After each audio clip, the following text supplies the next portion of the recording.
Testing, testing. 1, 2, 1, 2. Testing, testing.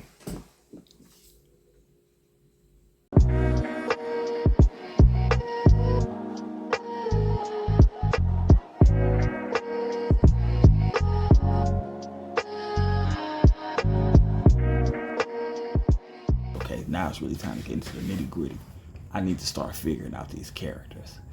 Anyway, so having had read this Peter David book a few times and like thinking about team dynamics and different frictions, it was time to figure out the amount of people on this team, kind of figure out personalities and things of that nature.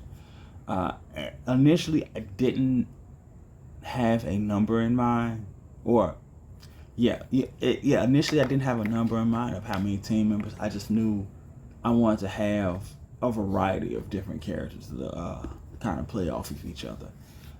I'll be honest, when I first thought about the characters, I boiled them down to the basic, what is the main thing that they would either add to the team or could possibly subtract to the team, from the team, I should say, in terms of their personalities.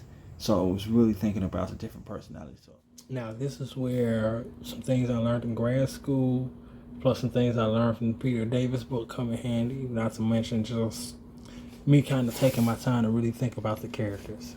So in grad school, when I was taking a script writing course, we had a professor. He gave us like this rubric, sheet of paper or whatever, and it was pretty much, it's like personal information for your characters. He was like, use this as a guideline to kind of help fill out and develop your character's backstory. It's like some of these things you can wind up using, you might wind up finding yourself using in the narratives you're telling. Some of it might just kind of be background to kind of help inform you as a writer for certain decisions that the character may make. So as I started to sit down and really think about what I wanted this team to like feel like, I kind of, like I said, because of the first responder structure, and then, okay, this is where some things, just kind of thinking about, okay, in terms of this reality, where is their hierarchy? Where do they sit in terms of, are they outside of the law? Like vigilante superheroes and things of that nature, but the whole service before self first personas thing, it initially kind of made me tied into some type of branch of not necessarily law enforcement, but within a government or a city municipal like structure or setup. So, knowing that I wanted characters where their personalities either coalesced or just darn near was explosive just to be around each other, and then kind of having this rubric, I started to fill out the first sheet, and the first sheet was easy. First sheet wound up being Major Indra.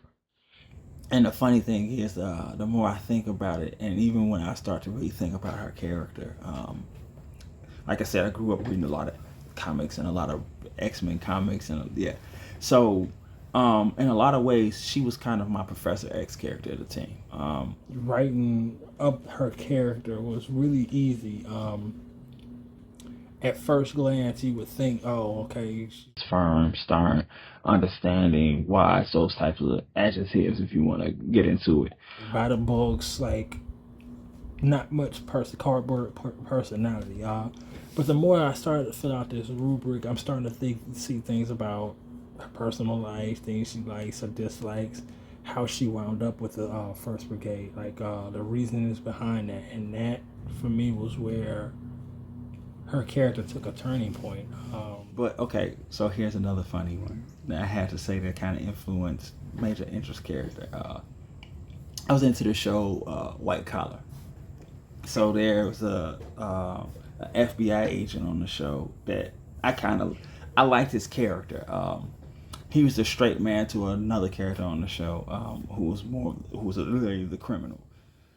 FBI agent on that show kind of also played into Major Indra's backstory. So no, she wasn't an FBI agent. She isn't an FBI agent, but there's the whole idea of her being ex-law enforcement. I baked that into the character and kind of I realized, because I didn't initially plan this, I realized that, yeah, she was a cop.